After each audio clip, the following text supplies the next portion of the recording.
Finger aloft, but as yet nothing writ.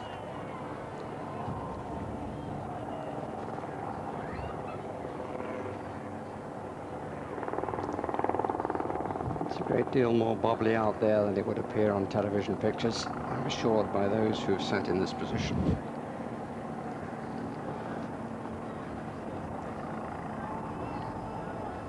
Let's go! And away we go!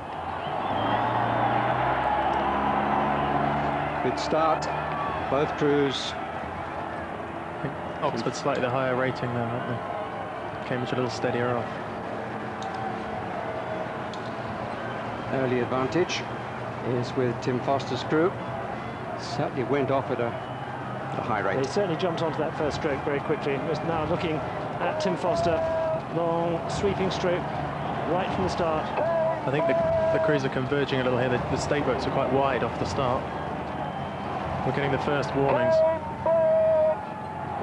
The umpire shouting the warnings. That always happens. It's considered that there's just about enough stream for two boats. A little more, they will fight for the water, and it's vital.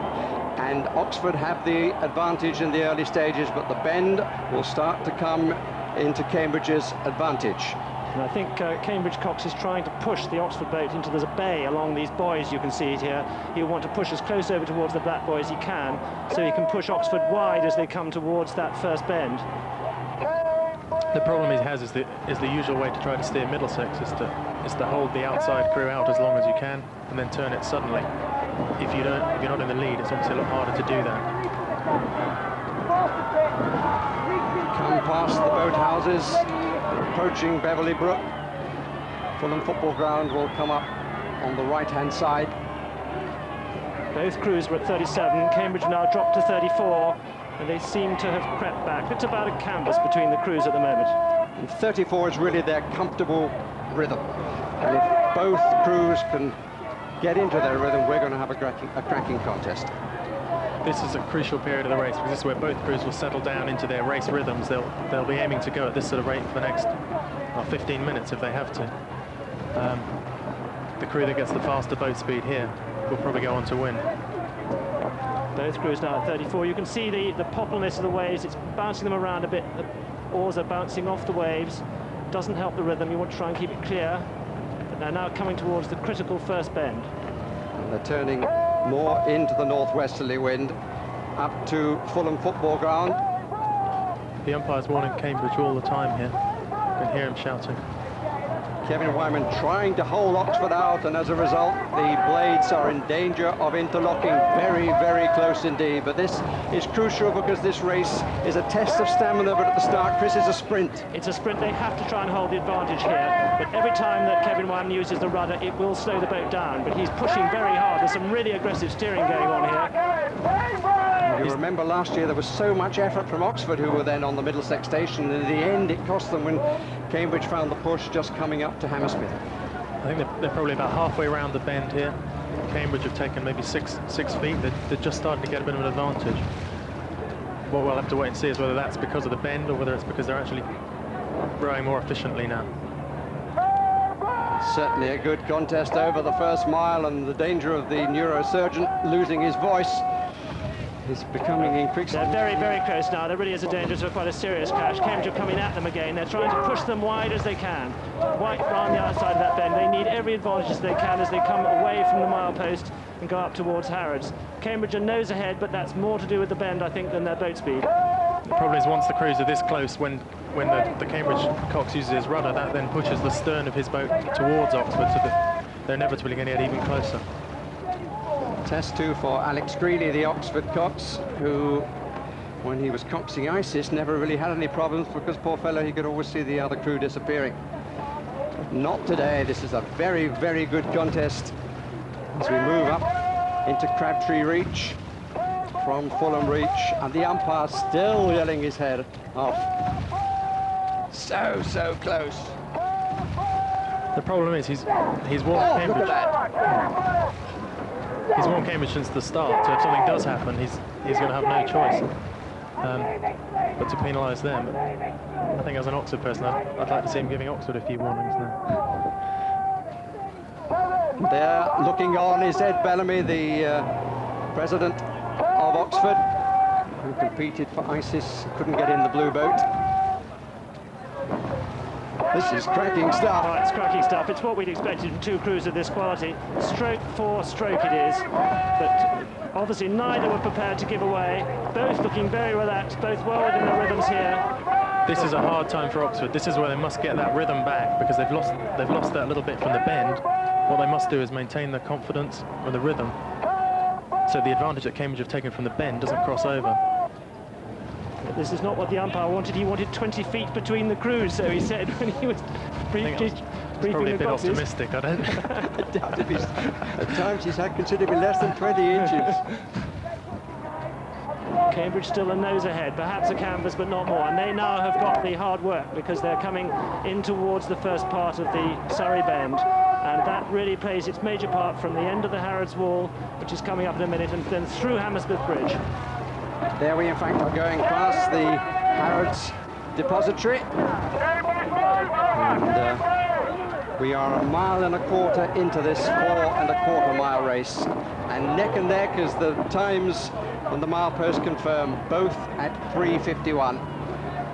20 seconds down, or 0.20 down on the record time, which is indicative of the conditions. These next minutes now are crucial time, because this is the sort of period, 5 or 6 minutes is the sort of period where crews are used to rowing side by side. But once we go beyond that, it's Cambridge desperately trying to hold on around the outside of this bend now. They're trying to push Oxford in towards as close into the pier of the bridge as they can. Over the next 2 minutes, Oxford will have approximately a half-length advantage, and Cambridge have got to try and hold on to that. They've got a nose ahead as they come towards Hammersmith, but it's probably no more than that. They're a sight that every neutral wanted to see. I'm not sure that either of the crews wanted to see, but they are side by side as they shoot Hammersmith Bridge. We have here one of the best races for years. It's lived up to its billing, and it's going to be a question not only of stamina and determination, but which crew manages to best keep its technique. Yes, they've really got to hold it now, and they're still desperately close. Oxford are pulling away now around that first part of the bend, and Cambridge have got to try and keep their cool. They've got to probably accept that Oxford will go away to, say, a half-a-length lead, but they must not let them have more. Now is the moment where they've got to dig in deep, because the bend is really coming into its own, in Oxford's advantage, from now for the next minute and a half. This is what Alex Greeny will be trying, that the Oxford cocks will be desperately trying to give some back to the Cambridge cocks, to try and push him as wide as possible, and then to take the bend suddenly, so that Cambridge shoot off in the other direction. Well, not shoot off. Cambridge coming back inward again towards the Surrey station and getting very, very close. Hardly stopped talking, the umpire, from the start. 6:55, 6:56, the times at Hammersmith Bridge. Oxford there ahead by a second. I'm sure that both Oxford is pushing within their rhythm, trying to hold Cambridge. And you can see there as the bend goes away towards your left. If Cambridge can hold on for the next minute and a half, they should be able to then row down the Chiswick Ayot, which is effectively straight. So they've got to dig in now for the next minute and a half. The problem with this sort of clashing all the way is it's all very well for the cocks, as they think they're doing their bit and they're doing their best to win the race with the crew, but it makes it very hard for the oarsmen, because they have to watch their oars all the time, they have to grip them, there's extra tension coming in. Yes, there could be a slip at any time, and then you could have someone on their back. You know, we saw that happen when Cambridge rowed against Imperial College, and there was a major crab in the second piece because they clashed. It's a very dangerous strategy, high risk in every way. If we just look technically at the boats there at the moment, Cambridge just look a little bit sharper in. If you watch can't quite see it now, but I think the Cambridge crew is just covering their oars slightly sharper than the Oxford boat. So the Oxford boat, the oars are just hanging up there a bit. This may indicate that Cambridge are starting to come back into this then. Very interesting, because we've admired the Cambridge technique over the last 4 years, but by heaven, it's being tested today. This is the first time we've seen this sort of quality, where two crews on it, but I think Cambridge have actually really held on round that bend, and they seem to have come back on terms. It looks from the helicopter that it isn't more than a third of a length, and now the crews are straight. And Cambridge know that within 3 minutes, the bend will start to move towards their favour. They've got to row down the next 2 minutes down the Chiswick. There's then a small bend worth perhaps a quarter, maybe a third of a length maximum to Oxford, and then there's the big bend round to Barnes and home for Cambridge. And they've done really well. If Cambridge can hang on to that bend, they've got an excellent chance of winning, because it's a quite a sharp bend, that last Middlesex bend. Usually it's irrelevant because obviously the crews aren't near each other then. When did we last see blades so close for so long? They're now going down parallel to the Chiswick, and it's a time to bite the lip or the fingernails. It's just past 2¼ miles. At the end of it, it's 2½ miles at the end of Chiswick. And the next time we will get will be from the Chiswick steps. Foster looks over to see where Cambridge are. The answer is absolutely level pegging. And that's the first time I've seen any anxiety really in his face. Clearly he was concerned about his blade being caught behind Story's blade at 7 in the Cambridge crew, because they are just ahead of them. The dangerous position is when you've got your opposition's blades just behind yours, because you can easily get your blade caught in the water and disaster can then fall.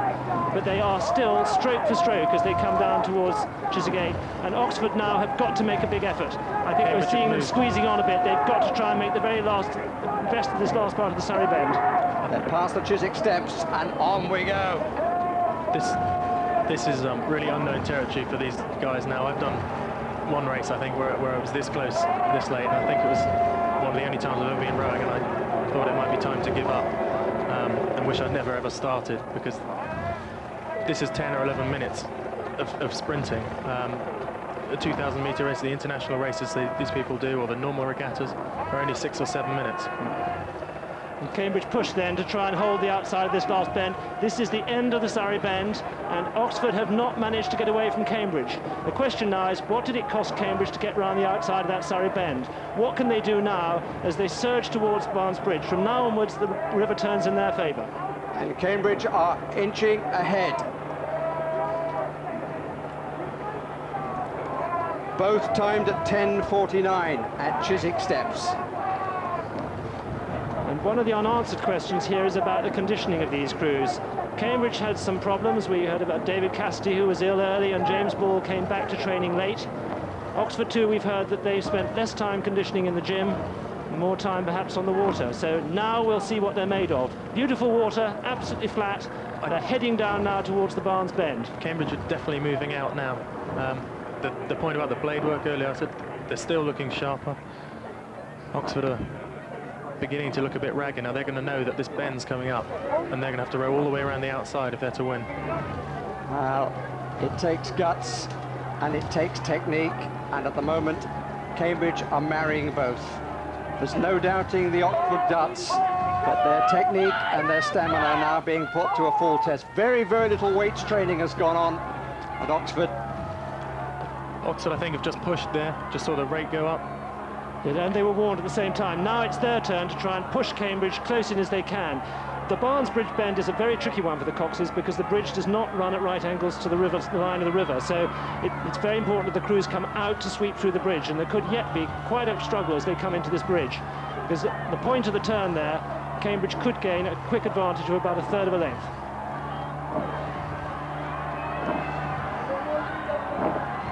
David Cassidy, Roger Pim in the bow, Alex Story, James Ball, stern pair.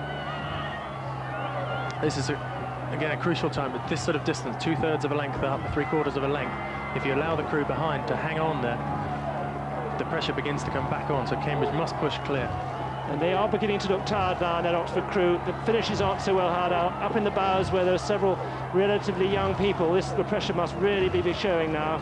It's very, very tough. This is quite the greatest race we've seen for many years. It's also showing on the face there of James Roycroft, but I would say that Tim Foster was also gritting his teeth. The Cambridge crew don't look they don't look in such difficulty, do they? They look a bit more relaxed. I mean, I don't suppose any of them are enjoying it, but the angle slightly foreshortened there as they come towards Barnes Bridge. This is the view that Cambridge have. That shows the difference between the two crews, and you've got to go back to 1952 for a crew to come wide from the Surrey station and take the victory. It's looking very good for Cambridge as they approach Barnes Bridge. And I don't say it's impossible, but once you've got clear water, you can see what's happening here, that Cambridge are putting their puddles from their stroke side blades underneath the Oxford boat to make it as uncomfortable for them as they can. But it's going to be a tough old 3 minutes in because there's quite a headwind round this last bend. It's all about getting it right on the day, and Cambridge once again seem to have done exactly that. All their problems this week, their reported problems this week, I don't think they were anything like as worried about them as one or two would have had us believe. I think that's right, and they've shown they can produce it again under pressure, and indeed they've excised the voodoo, if that's what it is, of the Middlesex bend. They've shown you can do it, you can maintain the pace and row around the bends. I think Oxford are trying to come back now. They're obviously throwing everything in. They know that with 3 minutes to go, they must go now if they're going to make any impression. There's no point waiting. Push there by Foster, definite push by Foster, and he's closed just ever so slightly, but the advantage clearly with the light blues. 14.35 for Cambridge, 14.39 for Oxford as they went underneath Barnes Bridge. An advantage of 4 seconds, which is just over the length. It's visibly more than the length, isn't it? It's about a length and a 2/3 here. Cambridge have responded, I must say, with the sense of home there, it must be very difficult for anyone to get on terms with Cambridge now. They have really showed colossal character, taking the race to Oxford all the way around that Surrey bend. And the blade work still looks crisp. They seem to be strong still. Oxford are going though. Oxford are pushing everything into it. The umpire's warning Cambridge to get back to their station, but there's only really a foul if the crews actually clash. So Oxford are hoping maybe if they can hit a Cambridge oar. But what a revealing shake of the head from Ed Bellamy there. Still, the umpire shouts at Cambridge. Well, in the veterans race, there was a clash a good deal earlier than this. It was only over half the distance. No, I don't think that the umpire can really complain at Cambridge here. They're well clear of Oxford. Only if Oxford move right back on them can he demand that they move back into their water. But Cambridge now begin to respond and put it up. You can see the pain in James's face, though. But the cocks could see the finish. Still, the gap is about the same, although Oxford doing everything they can to narrow it. You have to admire both crews here. They've given us a quite fantastic race. I think Cambridge particularly have done well. I think the strokeman, James Ball, has been under a lot of pressure this week. There's been a lot of stuff in the press about how he hasn't been rowing as well. And I hope he takes a lot of pleasure out of this because he's done really well today, keeping a calm head. I think that's quite right, Johnny. I think it's been a superbly judged race by them. Well, all the years we've watched and admired the technique, but there Kevin Whyman waving his crew home as Cambridge make it 5 in succession, and in many respects that is their best performance. They had to do it the hard way from the less favoured station. They had to show character, they had to show coolness, and they had to show that their technique was still better than that of the opposition. And by heaven, how they're enjoying the fact that they proved that on this one day. That's not quite how I feel. No, I'm sure it isn't, because fortunately, Johnny, neither you nor I have known what it is to lose this race. We can only share with watch those who have. But that was the most amazing race, considering the speed went right at it from the beginning.